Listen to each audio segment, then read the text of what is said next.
Ken Thomas is a White House reporter for the Associated Press. He joins us now from our Washington bureau for more on all of these changes in the West Wing. Ken, why do President Trump's problems with members of his cabinet seem to be coming to a head now? Typically, you see turnover like this from one presidential term to the next, not a presidential year. Why is this happening now?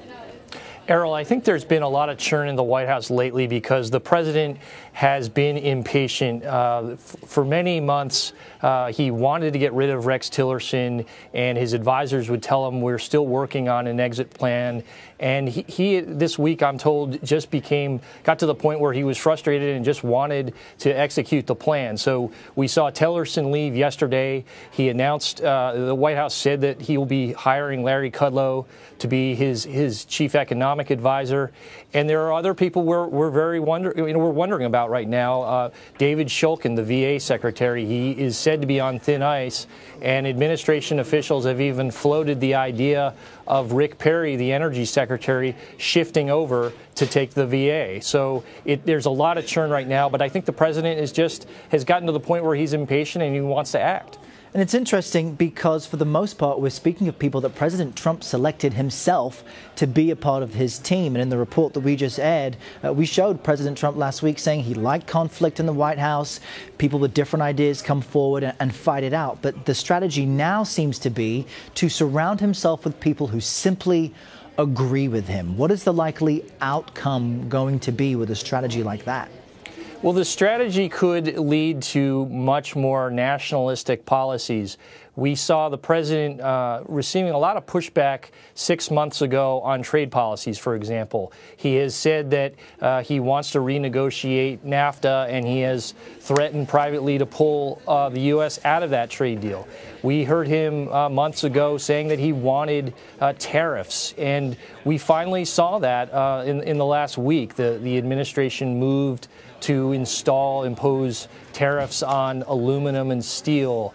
And so I think what we're seeing is the president more comfortable in the office, more interested in following through on the campaign promises that he made, and more in line with this nationalistic economic approach that he spoke much highly of during the campaign. Let's speak more about the incoming now National Economic Council advisor, Larry Kudlow. He's a TV commentator, most of our viewers will be aware, but he's a free trade advocate. So what are his opinions likely to be, considering he's replacing a man, Gary Cohn, who disagreed with President Trump's tariff announcements?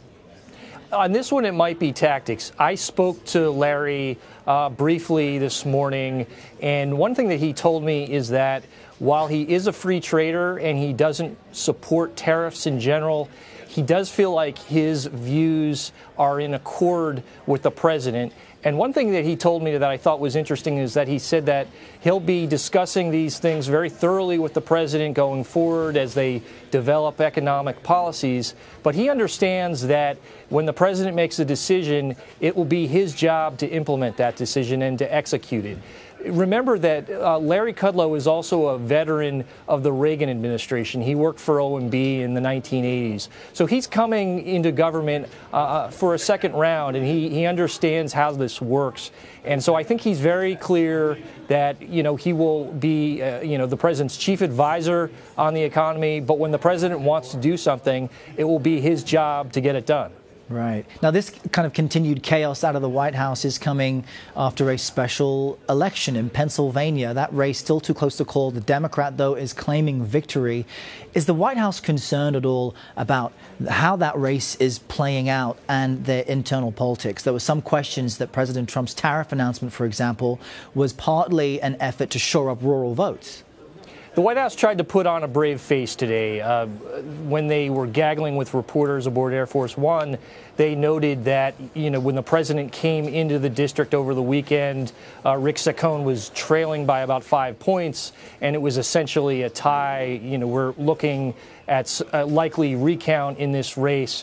But the bottom line here is that it almost doesn't matter who wins this race. This was a district that went for the president by 20 points in 2016, and any Republican looking at running for re-election has to be spooked by the results here. If a district that's a plus 20 can essentially be a tie, it means that just about any Republican looking to win another term is in danger.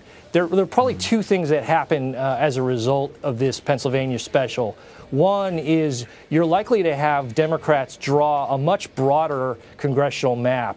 They need 24 seats to retake the House this fall, but they're likely to challenge and contest perhaps 50, 60 districts as a result of this.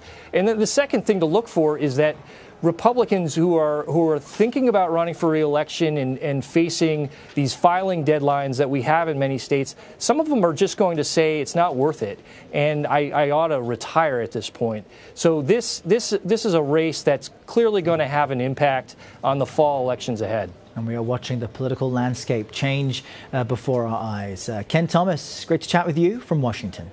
Thanks, Earl.